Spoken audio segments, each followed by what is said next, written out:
हाल ही में भारत द्वारा पाकिस्तान में मसूद अजहर से जुड़े ठिकानों पर किए गए हवाई हमले, जिन्हें ऑपरेशन सिंदूर के तहत अंजाम दिया गया, इसके के अनुसार अलग अलग आंकड़े सामने आए हैं।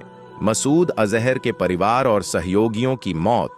मसूद अजहर जैश-ए-मोहम्मद के प्रमुख ने स्वयं बयान दिया कि बहावलपुर में उनके मुख्यालय पर हुए हमले में उनके 10 परिवार के सदस्य, जिनमें उनकी बड़ी बहन, उनके पति, भतीजा, भतीजे की पत्नी, भतीजी और 5 बच्चे शामिल हैं, और 4 करीबी सहयोगी मारे गए।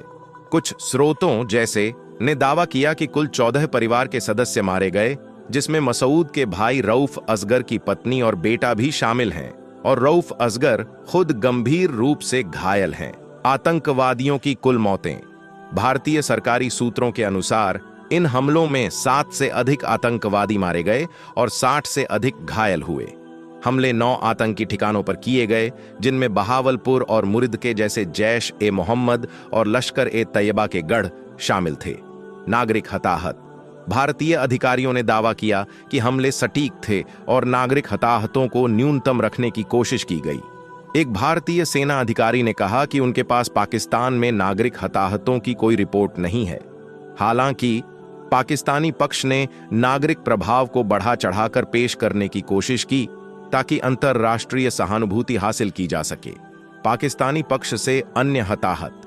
कुछ स्रोतों ने बताया कि सीमा पार गोलीबारी में, विशेष रूप से पुंछ जिले में, 7 लोग मारे गए और 32 घायल हुए, लेकिन यह स्पष्ट नहीं है कि ये नागरिक थे या आतंकवादी। पर कुछ पोस्ट्स में अतिरंजित दावे किए गए, जैसे कि 600+ आतंकवादी मारे गए, लेकिन इनकी कोई आधिकारिक पुष्टि नहीं है और इन्हें अविश्वसनीय माना जाना चाहिए। विश्वसनीय स्रोतों के आधार पर मसूद अजहर के 10 से 14 परिवार के सदस्य और सहयोगी मारे गए और कुल मिलाकर 70 से अधिक आतंकवादी हताहत हुए। सटीक आंकड़े अभी भी स्पष्ट नहीं हैं, क्योंकि दोनों पक्षों के दावे अलग अलग हैं। नागरिक हताहतों की संख्या पर कोई स्पष्ट सहमति नहीं है।